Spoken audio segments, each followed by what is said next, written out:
दो ईमानदार ठग। वो ठग थे पर ईमानदार थे। उस रात कस्बे का बस अड्डा कुछ ज्यादा ही खामोश था। ना चाय वाले की आवाज, ना किसी बस का हॉर्न। सिर्फ पीली स्ट्रीट लाइट के नीचे खड़ा एक आदमी और थोड़ी दूरी पर दीवार से टेक लगाए दूसरा। रघुवीर प्रसाद ने अपनी कलाई की घड़ी देखी। रात के 11:40। आज देर हो गई, उसने बिना आवाज ऊंची किए कहा। दीवार से टेक लगाए आदमी ने हल्की सी हंसी छोड़ी। देर तो जिंदगी की हो गई है रघु। घड़ी तो फिर भी सही टाइम बता रही है। ये इमरान अली था। दोनों एक दूसरे को पिछले 7 सालों से जानते थे। कागजों में, समाज की नजर में ठग, पर असल जिंदगी में खुद से किए कुछ उसूलों पर चलने वाले दो आदमी। रघुवीर ने बस स्टैंड के कोने में रखी लकड़ी की बेंच की तरफ इशारा किया। बैठते हैं, आज आखिरी काम नहीं लग रहा। इमरान बैठते हुए बोला। आखिरी काम, ये शब्द अब अजीब लगने लगे हैं। रघुवीर का चेहरा पहली नजर में साधारण लगता था। ना बहुत हंसता, ना ज्यादा बोलता, पर आंखों में एक ठहराव था, जैसे उसने बहुत कुछ देखा हो और उससे भी ज्यादा सहा हो। इमरान ठीक उसका उल्टा था। तेज बोलने वाला, जल्दी गुस्सा और दिल से कुछ ज्यादा ही सच्चा। आज जिस आदमी से मिलने वाले थे, इमरान ने धीरे से कहा, वो नहीं आया। रघुवीर ने सिर हिलाया। अच्छा ही हुआ। अच्छा? इमरान ने चौंक कर देखा। पैसे मिलते तो अच्छा होता। रघुवीर ने जमीन की तरफ देखते हुए कहा।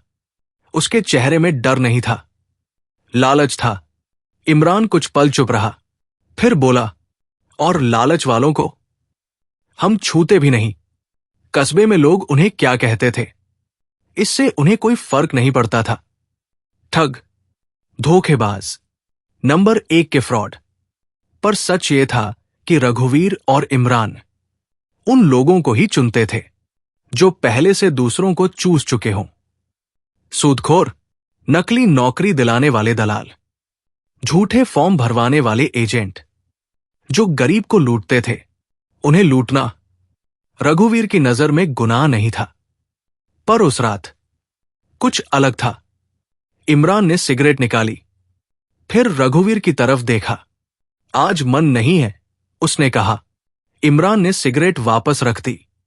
तू बदला हुआ लग रहा है। मैं थक गया हूं, इमरान। यह सुनकर इमरान सीधा बैठ गया। थक गया है या डर गया है? रघुवीर ने उसकी तरफ देखा। पहली बार उसकी आंखों में हल्की सी कड़वाहट थी। डर? वो हल्की हंसी हंसा। डर तो उस दिन निकल गया था जिस दिन बहन ने कहा था, भैया अब घर मत आना। सुमित्रा देवी, रघुवीर की छोटी बहन, गांव में अकेली रहती थी। 3 साल पहले जब गांव वालों को पता चला कि रघुवीर क्या करता है, तो पंचायत बैठी। किसी ने उसके खिलाफ केस नहीं किया, किसी ने पुलिस नहीं बुलाई। बस सुमित्रा को बुलाया गया और कहा गया, अपने भाई को समझाओ या रिश्ता तोड़ लो। उस रात सुमित्रा ने कुछ नहीं कहा, बस दरवाजा बंद कर लिया। तब से रघुवीर शहर में ही रह गया। और इंस्पेक्टर चौहान? इमरान ने अचानक पूछा।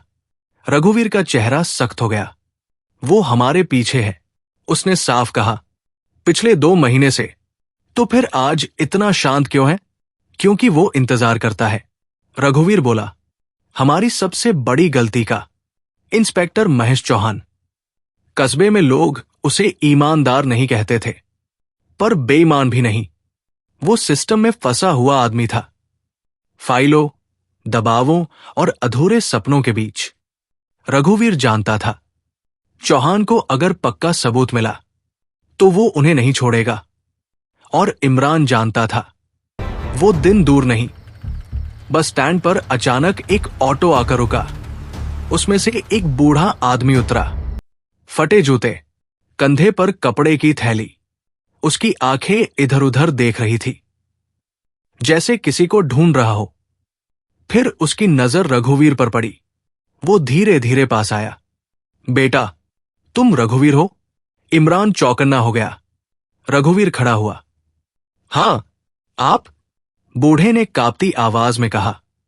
मेरा नाम रामदीन है। मुझे मदद चाहिए। इमरान ने रघुवीर की तरफ देखा। ये उनका तरीका नहीं था। वो खुद किसी को नहीं बुलाते थे। किस तरह की मदद? रघुवीर ने पूछा। रामदीन ने थैली से एक कागज निकाला। मेरे बेटे को नौकरी दिलाने के नाम पर एक आदमी ने मुझसे सारी जमा पूंजी ले ली। इमरान ने कागज देखा। वो एक फर्जी नियुक्ति पत्र था। आप पुलिस गए? रघुवीर ने पूछा। रामदीन की आंखें भर आई। वहां भी पैसा मांगा गया। इमरान ने दांत भींच लिए। और आप यहां कैसे पहुंचे? किसी ने कहा। रामदीन बोला कि 2 आदमी हैं जो गलत लोगों से सही काम करवा लेते हैं। रघुवीर चुप था काफी देर तक। फिर उसने इमरान से कहा, चलो। कहा? इमरान ने पूछा। उस आदमी के पास। रघुवीर बोला, जिसने रामदीन को लूटा। इमरान की आंखों में चमक आ गई। पुराने दिन याद आ गए। लेकिन रघुवीर के चेहरे पर खुशी नहीं थी। कुछ और था, जैसे उसे अंदर से पता हो। ये काम कुछ बदलने वाला है या कुछ तोड़ने वाला है। दूर अंधेरे में खड़ी एक पुलिस जीप में इंस्पेक्टर चौहान बस स्टैंड की तरफ देख रहा था। उसके हाथ में फाइल थी। फाइल पर लिखा था, रघुवीर प्रसाद इमरान अली। वो धीरे से बोला, आज नहीं, पर बहुत जल्द। रात अब और गहरी हो चली थी। बस स्टैंड की पीली लाइट पीछे छूट चुकी थी और ऑटो की हेडलाइट कस्बे की टूटी फूटी सड़क पर लकीरें खींच रही थी। रामदीन ऑटो के बीच में बैठा था। हाथ में वही पुराना कपड़े का थैला जिसमें उसकी जिंदगी की सारी बची हुई उम्मीदें थी। रघुवीर आगे बैठा था, बिल्कुल चुप। इमरान ड्राइवर के पास खिड़की से बाहर झांकता हुआ। उस आदमी का नाम क्या है? इमरान ने अचानक पूछा। रामदीन ने गला साफ किया। हरी बाबू। लोग उसे हरी बाबू एजेंट कहते हैं। रघुवीर ने आंखें बंद कर ली। नाम सुनते ही जैसे दिमाग में कोई पुरानी फाइल खुल गई हो। कहाँ रहता है? उसने शांत आवाज में पूछा। रेलवे लाइन के उस पार। रामदीन बोला, नाले के पास एक पक्का मकान है। इमरान ने हल्की सी सीटी बजाई। मतलब बड़ा खिलाड़ी है। ऑटो एक संकरी गली में मुड़ गया। यहां स्ट्रीट लाइट नहीं थी, सिर्फ घरों से निकलती हल्की पीली रोशनी। रघुवीर ने ड्राइवर से कहा, यही रोक दो। तीनों नीचे उतरे। रामदीन के पैर कांप रहे थे। बेटा, अगर कुछ गलत हो गया तो? इमरान ने उसकी तरफ देखा। गलत तो पहले ही हो चुका है बाबा, अब बस हिसाब बराबर होगा। रघुवीर ने रामदीन के कंधे पर हाथ रखा। आप यही रुकिए, हम देख कर आते हैं। नहीं, रामदीन ने सिर हिलाया। मैं भी चलूंगा।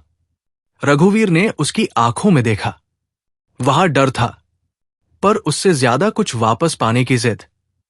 ठीक है, उसने कहा, पर जो भी हो, आप बोलेंगे नहीं। हरी बाबू का घर उस गली में अलग ही चमक रहा था।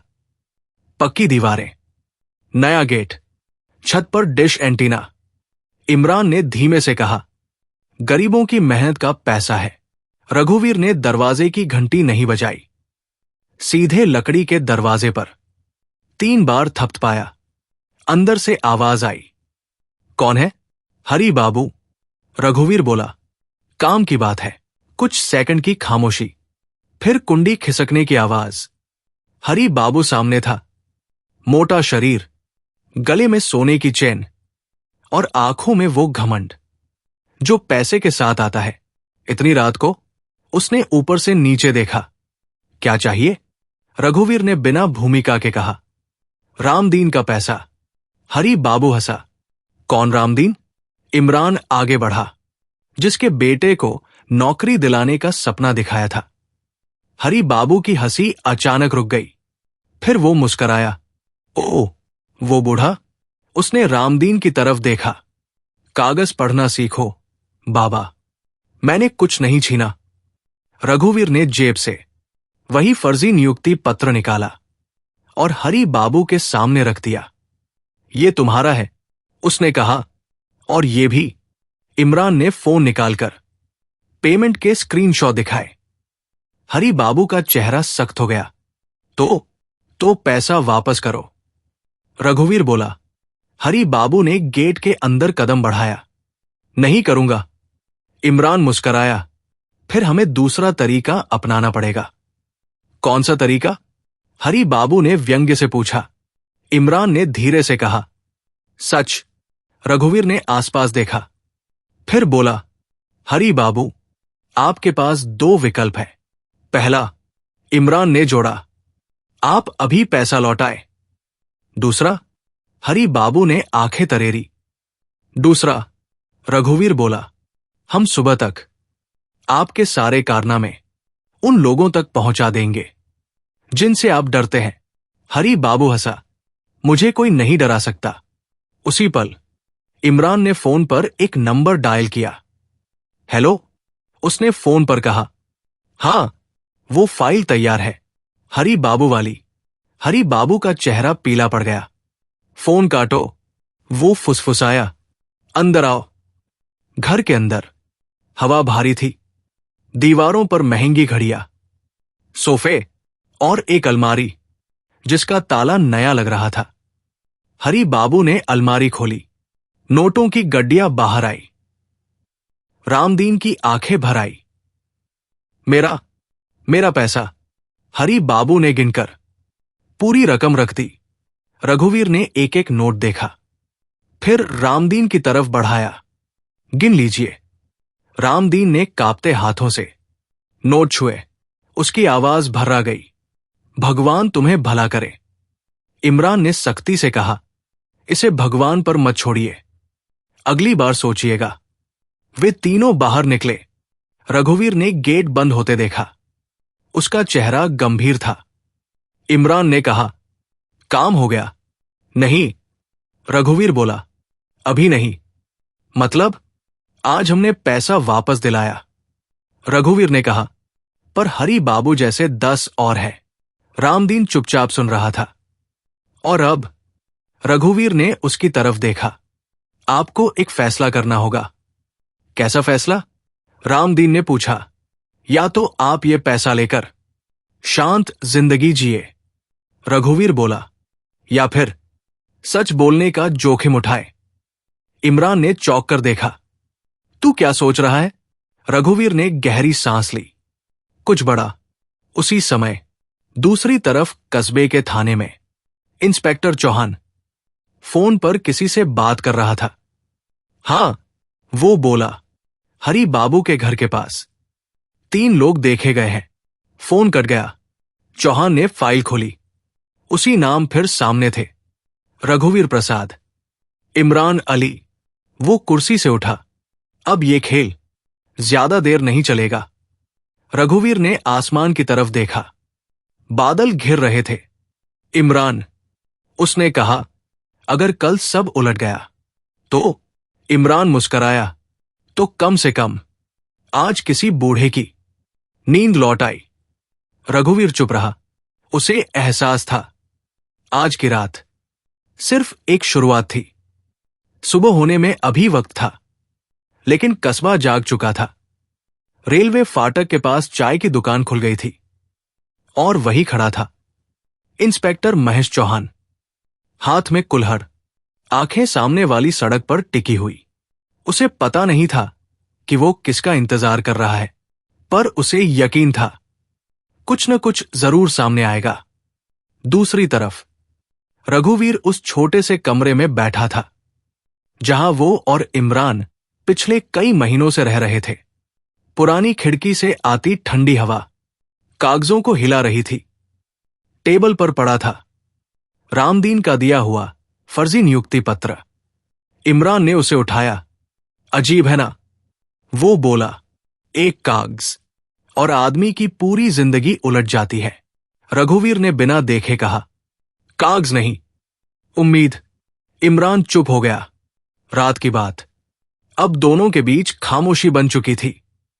रघुवीर जानता था कि जो उसने रामदीन से कहा, सच बोलने का जोखिम, वो सिर्फ एक वाक्य नहीं था, वो एक रास्ता था। ऐसा रास्ता जिससे वापसी मुश्किल होती है। तू सच में चाहता है? इमरान ने धीरे से पूछा कि वो बूढ़ा आदमी थाने जाए।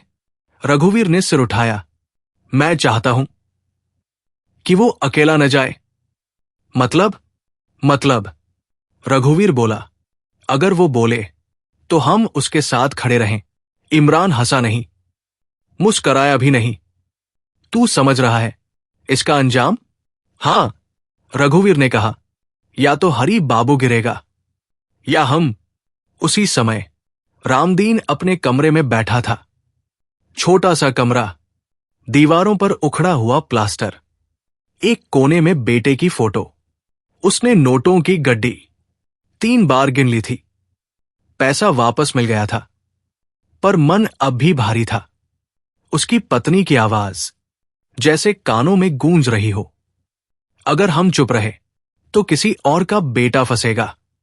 रामदीन ने आंखें बंद कर ली। थाने में इंस्पेक्टर चौहान फाइल पलट रहा था। हरी बाबू का नाम उस फाइल में पहली बार नहीं था, पर हर बार कोई न कोई मामला बीच में दब जाता था। कभी ऊपर से फोन, कभी गवाह पीछे हट जाते। चौहान एक कुर्सी से टिकते हुए खुद से कहा, या तो ये आदमी बहुत ताकतवर है या बहुत चालाक। तभी सिपाही ने आवाज दी, सर, एक बुजुर्ग आदमी आया है। चौहान ने सिर उठाया। नाम? रामदीन। चौहान सीधा बैठ गया। रामदीन थाने के अंदर धीमे कदमों से चल रहा था। हर आवाज उसे चुभ रही थी। इंस्पेक्टर चौहान ने सामने की कुर्सी की तरफ इशारा किया। बैठिए। रामदीन बैठ गया। क्या शिकायत है? चौहान ने पूछा। रामदीन ने थैली खोली, कागज बाहर निकाला, फिर धीरे से बोला, मेरे बेटे को नौकरी दिलाने के नाम पर मेरे साथ धोखा हुआ है। चौहान ने कागज देखा, आंखें हल्की सी सिकुड़ी। हरी बाबू? उसने पूछा। रामदीन चौंका। आप जानते हैं? चौहान ने कागज मेज पर रखा। बहुत अच्छे से। उसी वक्त थाने के बाहर एक बाइक आकर रुकी। इमरान हेलमेट उतार रहा था और रघुवीर सीधे अंदर बढ़ रहा था। ड्यूटी पर खड़े सिपाही ने रोका। कहा, रघुवीर ने शांत आवाज में कहा, रामदीन के साथ। सिपाही कुछ कह पाता, उससे पहले चौहान की आवाज आई, आने दो। कमरे के अंदर कुछ सेकंड तक कोई नहीं बोला। चौहान की नजर रघुवीर और इमरान पर टिकी थी। तो वो बोला, आ ही गए। इमरान ने हल्की मुस्कान दी। हम वादा निभाने आए हैं। चौहान ने रामदीन की तरफ देखा। ये दोनों? रामदीन ने सिर हिलाया। इन्हीं की वजह से मेरा पैसा वापस मिला। कमरे में सन्नाटा फैल गया। चौहान ने कुर्सी से उठते हुए कहा, आप जानते हैं ये कौन है? रामदीन ने कहा, मुझे बस इतना पता है कि इन्होंने मेरा साथ नहीं छोड़ा। चौहान रघुवीर के सामने खड़ा हुआ। तुम लोग कानून से भागते हो। रघुवीर ने सीधे देखा। हम उससे छुपते नहीं हैं। फर्क समझते हो?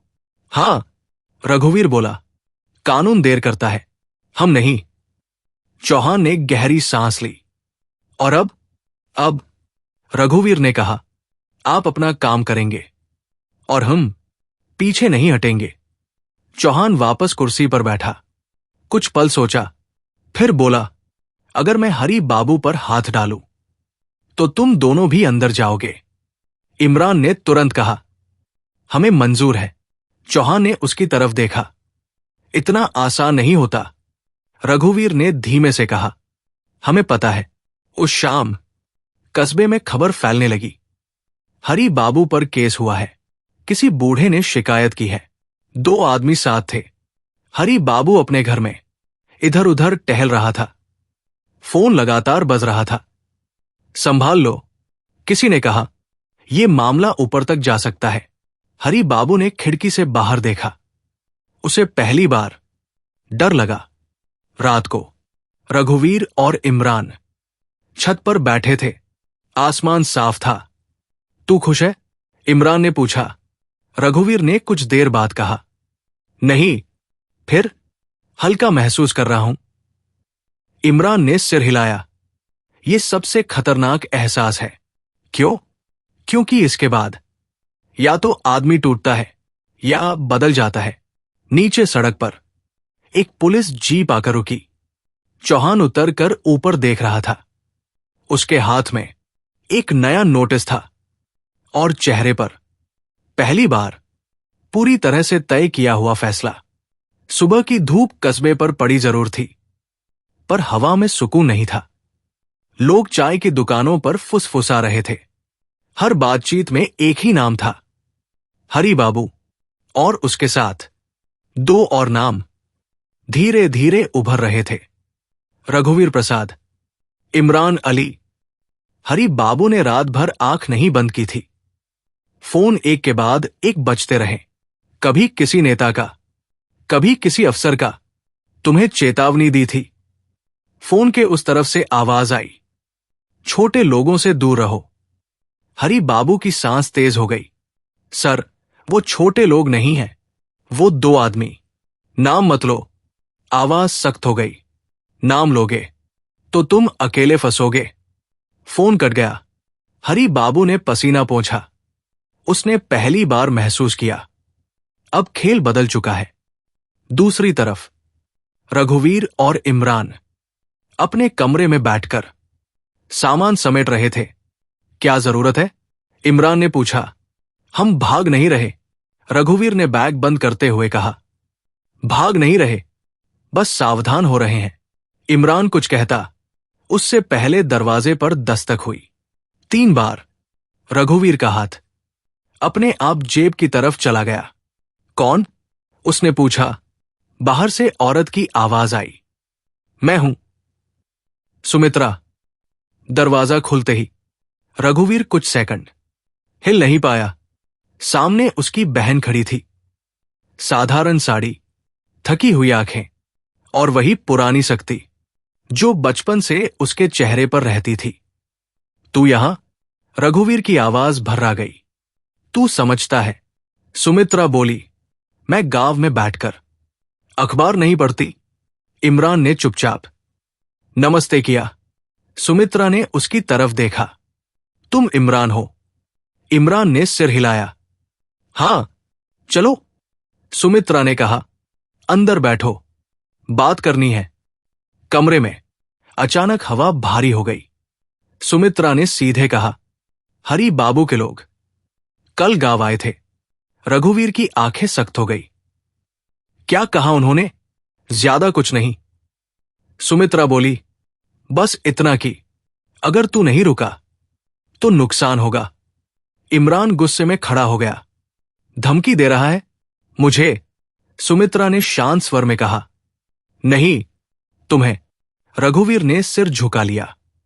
3 साल बाद बहन उसके सामने थी और पहली बात डर से जुड़ी हुई थी। तू अब भी वही कर रहा है, सुमित्रा बोली। बस नाम बदल गया है। नहीं, रघुवीर ने पहली बार आवाज ऊंची की। इस बार गलत के खिलाफ खड़ा हूं। और कीमत? सुमित्रा ने पूछा। कीमत क्या होती है? इमरान बीच में बोला। ये हमने बहुत पहले चुका दी। सुमित्रा ने उसकी तरफ देखा। तुम ठीक आदमी हो, वो बोली, पर सही समय पर।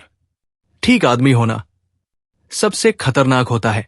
उसी समय थाने में इंस्पेक्टर चौहान फाइल बंद कर रहा था।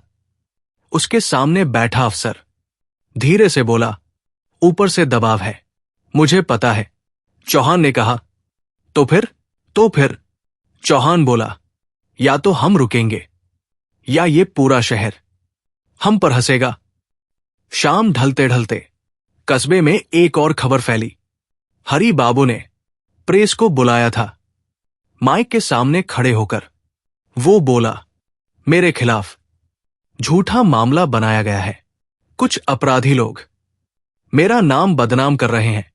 टीवी स्क्रीन पर रघुवीर और इमरान की धुंधली तस्वीरें चलने लगी। नीचे लिखा था, 2 ठगों का नया खेल। इमरान ने टीवी बंद कर दिया। अब मजा आएगा, उसने कड़वी हंसी के साथ कहा। रघुवीर कुछ नहीं बोला। उसकी नजर सुमित्रा पर थी। अगर मैं पीछे हट जाऊं? उसने धीरे से पूछा। तो? सुमित्रा ने बिना सोचे कहा, तो तू जिंदा रहेगा। और अगर नहीं? सुमित्रा ने उसकी आंखों में देखा। तो शायद पहली बार सही जिएगा। रात को इमरान छत पर अकेला खड़ा था। नीचे सड़क पर हरी बाबू की गाड़ी गुजरी। गाड़ी की खिड़की से एक पल के लिए नजरें टकराईं। हरी बाबू मुस्कराया। वो मुस्कान खुली चुनौती थी। इमरान ने मोबाइल निकाला और रघुवीर को मैसेज भेजा। अब ये सिर्फ केस नहीं रहा, ये लड़ाई है। रघुवीर ने मैसेज पढ़ा, फिर बहन की तरफ देखा। पहली बार उसे लगा, इस बार वापसी का रास्ता शायद सच में बंद हो चुका है। रात इस बार जल्दी उतर आई थी। कस्बे की गलियों में रोशनी कम थी और सन्नाटा ज्यादा। इमरान अकेला बाइक पर था। हेलमेट नहीं, जैसे उसे फर्क ही न पड़ता हो कि रास्ते में क्या इंतजार कर रहा है। उसका फोन जेब में लगातार कंपन कर रहा था। रघुवीर का नाम स्क्रीन पर चमक रहा था। इमरान ने कॉल नहीं उठाया। कभी कभी कुछ फैसले फोन उठाकर नहीं लिए जाते। दूसरी तरफ रघुवीर कमरे में टहल रहा था। सुमित्रा एक कोने में बैठी थी, चुप, बहुत ज्यादा चुप। वो फोन क्यों नहीं उठा रहा? रघुवीर ने तीसरी बार पूछा। क्योंकि उसे पता है। सुमित्रा बोली, तू क्या कहेगा? रघुवीर रुक गया। क्या? रुकने को इमरान की बाइक रेलवे लाइन के पास आकर धीमी हुई। यही हरी बाबू का पुराना गोदाम था, बंद पड़ा हुआ। पर आज अंदर से रोशनी आ रही थी। इमरान मुस्कराया। तो यही बुलाया है। उसने बाइक रोकी, जैसे पहले से जानता हो क्या होने वाला है।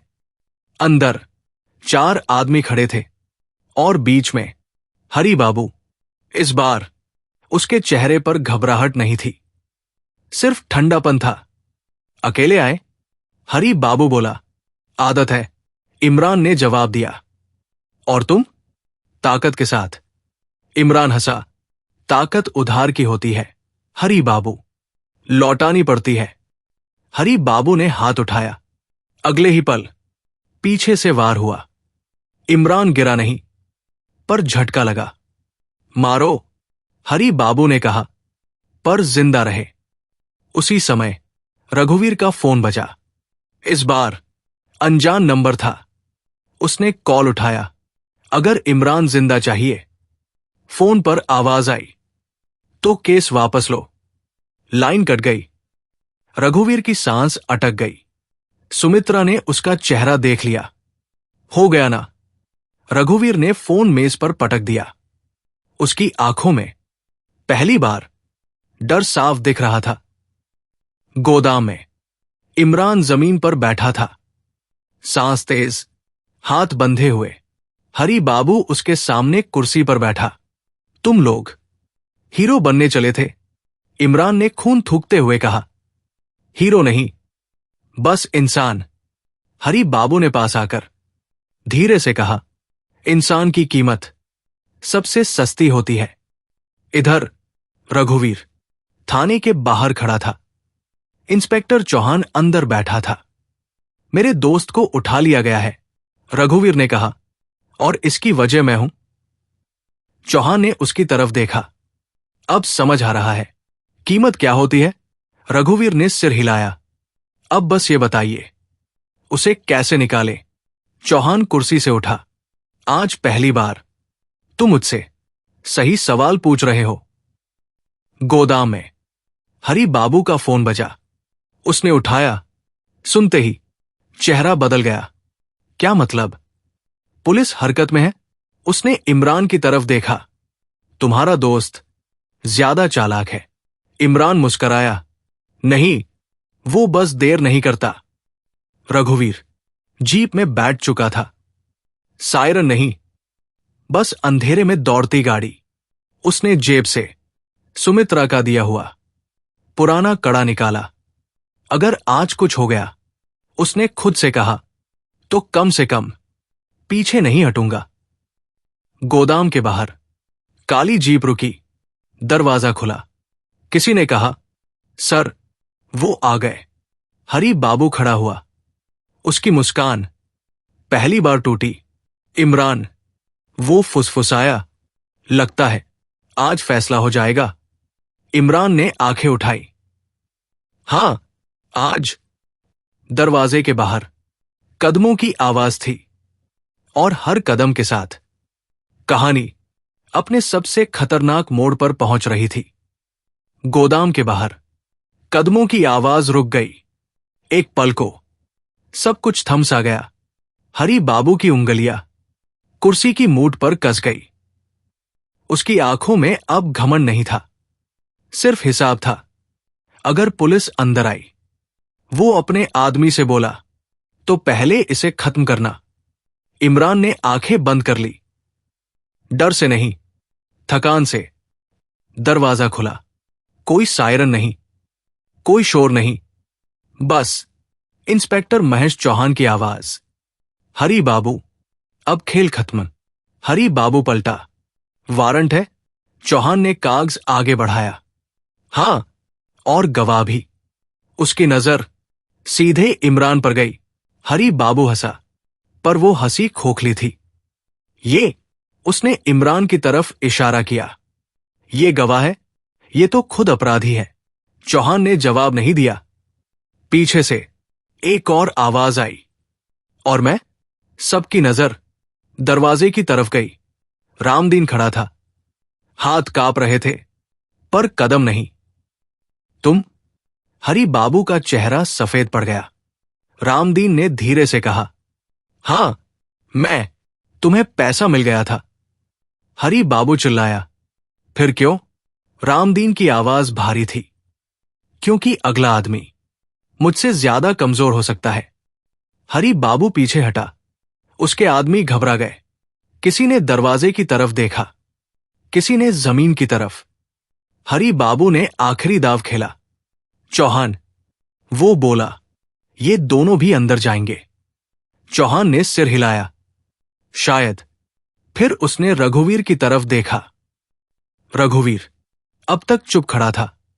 उसने जेब से एक छोटा सा पेन ड्राइव निकाला। ये, उसने कहा, पिछले 2 साल की रिकॉर्डिंग है। पेमेंट, कॉल्स, नाम, सब कुछ। हरी बाबू की आंखें फैल गई। और ये, रघुवीर ने आगे कहा, मेरी गवाही है। इमरान ने पहली बार उसकी तरफ देखा। क्या? उसकी आवाज टूट गई। रघुवीर मुस्कराया, हल्की सी, कोई तो अंदर जाएगा। इमरान। चौहान ने गहरी सांस ली।